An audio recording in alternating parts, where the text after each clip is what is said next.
Hey guys, and welcome back to Spyro the Dragon. We're not quite done with the Peacekeeper's world just yet. We're halfway through this sucker, so let's head on into the next level. Ice Cavern. And I don't know about you two, but whenever I'm playing through Spyro the Dragon and I get to Peacekeepers, I always forget Ice Cavern exists. Because, you know, next to the likes of Dry Canyon and Cliff Town, this one kind of sticks out like a sore thumb. Because, you know, it's still vaguely cliff-based and whatnot, but it's all icy in the lake. It's like ice cap. Well, you gotta put the ice level somewhere, Tom. True. That's very true. It does have to have a home somewhere. And, you know, you might as well put it inside, you know, like it's in the side of a mountain, for example. It's some poor fucker took the time to dig this cavern out so you could explore it, and you're being ungrateful. This one right here, he's the guy who did it. Look at those powerful arms. Look at how he can barely fit in this alcove. Look at the size of him. I could fall to sleep in those biceps. Take me into your arms, dragon brethren. Okay. Sing me a lullaby. Moving on. Chaff, what are your memories of Ice Cavern, mate? How did it go for you on your first run through the game? Well, I can't remember that much from back then, but I do remember it taking a while because there are a few not tricky hiding spaces, but everything's kind of spaced out. There's a lot of pathways to go to in here also. Yeah, so I got a little lost. Yeah, there's some tricky platforming spots as well. I'd probably say it's the hardest level in Peacekeepers, but that kind of makes sense because it is the least public of the levels. I mean, all the others are kind of like out in the open for the most part, but no, you've got to go like down into a semi-hidden cave to find this bad boy. Didn't want the public to see it. It was just, they're ashamed of it almost. Just like, no, it's too difficult. Don't let them see. The Peacekeeper's greatest mistake. They looked back in history and said, Ice Cavern, never again. Spyro, some big Norks up ahead are wearing armor. That's the thing about the Ice Cavern, though, is that it's not a tricky level by, like, sort of normal standards. You know, the enemies aren't too difficult. There's not too many pitfalls and stuff. It's just huge. That's where the difficulty comes from, and the fact that you will just go, oh yeah, shit, there's a gem over there.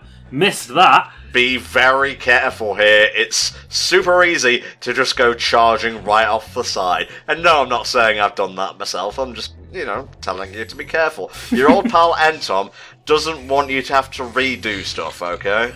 He's looking out for you, kids. Yeah, exactly. Also, interesting thing about this level is that, you know, even though it is an ice-themed level, there aren't any, you know, ice physics, no slippery stuff, nothing like that. It's just kind of more about the aesthetic than anything else. You know, the ice physics only really apply to the enemies, which seem to go sliding off when you charge into them.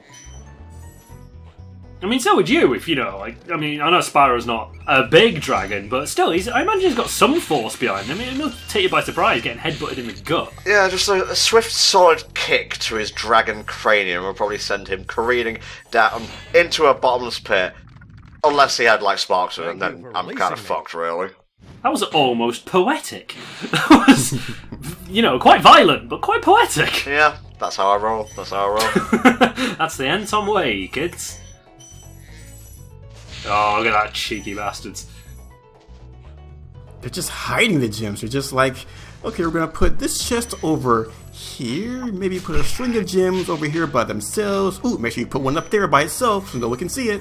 You know, it's just like, for what purpose? For what purpose, indeed.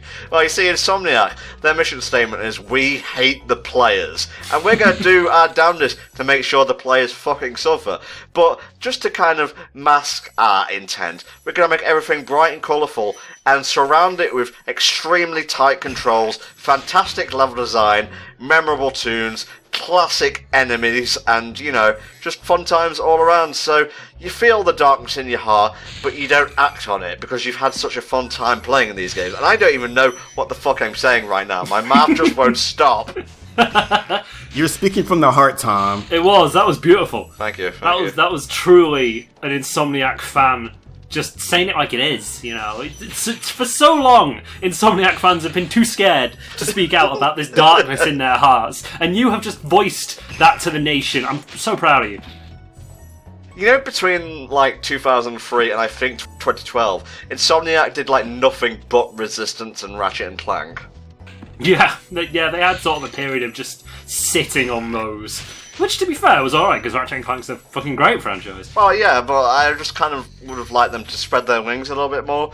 And, you know, to be fair, in recent years, they kind of have done. Like, I'm just going to read these off here, between 2002 and 2012, you had Ratchet & Clank 1, 2, and 3, you had Deadlocked, Resistance Fall of Man, Ratchet & Clank Future, Tools of Destruction, Crash of Booty, Resistance 2, Ratchet & Clank Future, Crack in Time, Resistance 3, Ratchet & Clank All for One, Ratchet & Clank Full Frontal Assault, and Outlaws. And then it gets a little bit more varied. You have Fuse and Ratchet & Clank Into the Nexus in 2013, Sunset Overdrive, that Xbox One exclusive in 2014, a bunch of like iOS and Android stuff last year in 2015, and this year you had the Ratchet & Clank movie game, Song of the Deep, Edge of Nowhere, The Unspoken, Feral Rights.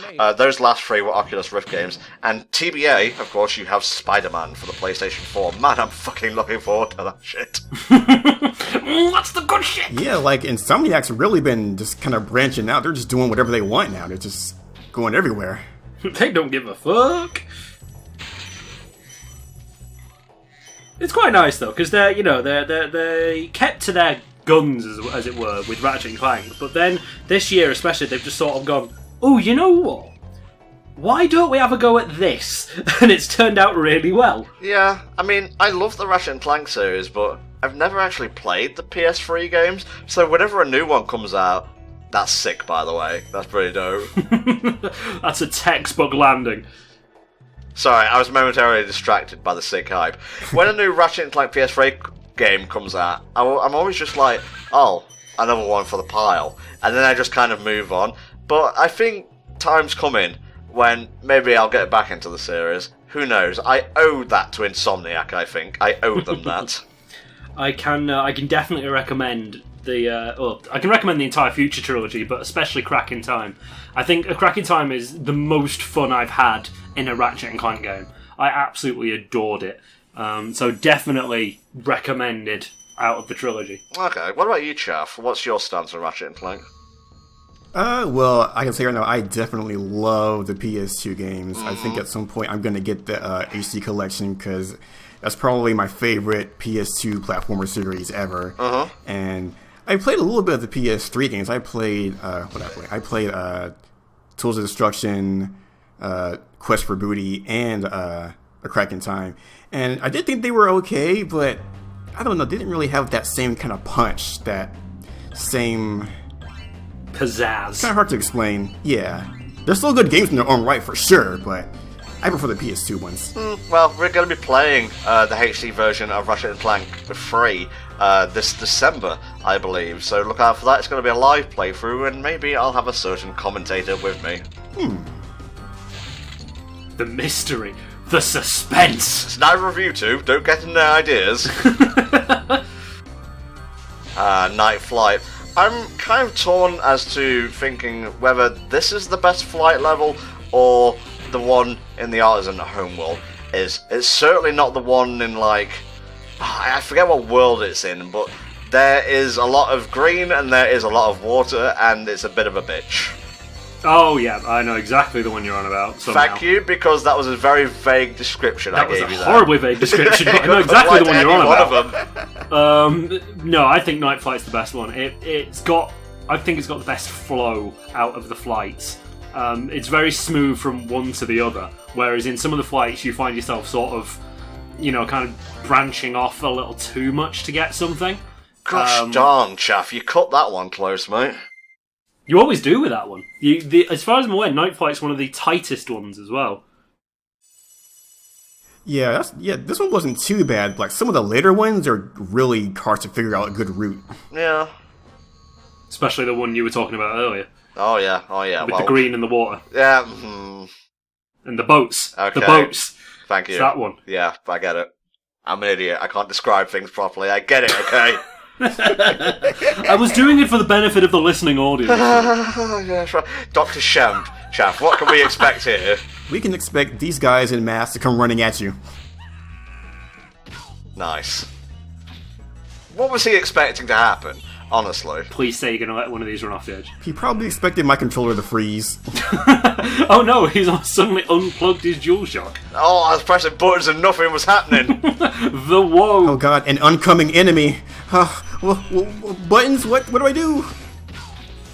Best thing is letting them run off the edge, though. That's hilarious. I love doing that. And don't worry, you won't lose any gems. They'll pop right back onto solid ground. Because magic. Yeah, magic. That's what powers the dragon world, so to speak. That's very true, actually. Yeah. So, yeah, you got me on that one. I was just like, actually, yeah, that's very true. Yeah, good point, well made, Tom. Well, we're coming up to a real bitch of a jump right here, and if I recall correctly, it's kind of a do or die sort of situation, because if you miss that jump, you're going right down into the bottomless pit, my friend. Yeah, you have to jump and glide at the very top of your jump. It's very tricky. Ah, no! My perfect run! God damn, you got beasted. That was pretty nasty, Chef. Why didn't you see it coming, mate? Why aren't you psychic? Why can't you predict these things? Because I don't know. I don't work for Insomniac. I only channel their games through my hands and my controller. Oh, first time!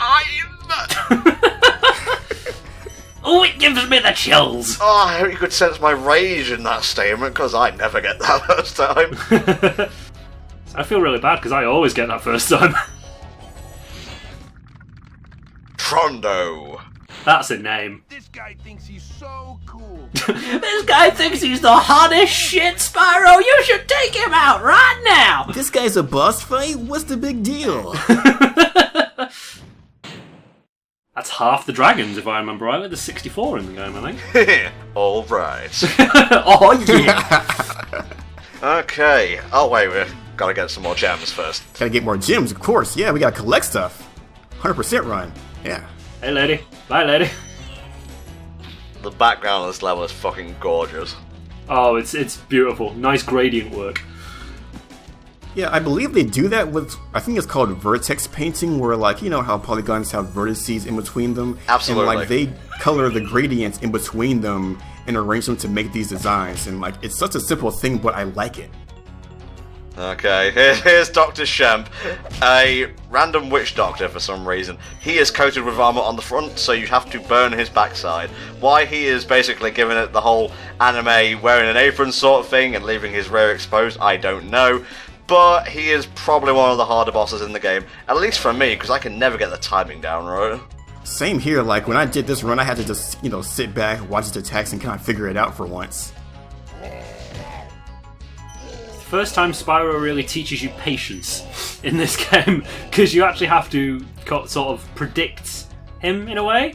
I mean, obviously, you know, if he hits you, it's only one health off, but it can kind of catch you out, so it's just really frustrating. It's not sort of painful, it just annoys you a little bit. Yeah, because they don't, like, outright teach you anything. You kind of have to just figure it out, but it's not too complicated that you wouldn't get it after a try or a few tunes. It actually reminds me of the first boss of the original Crash Bandicoot, you know, with the whole jumping over the stick aspect. Oh, yeah. Yeah.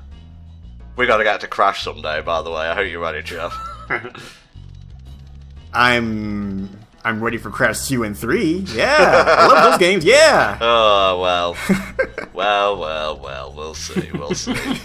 Tom's just bridging his fingers and just planning things. Getting the goddamn capture software, Jeff.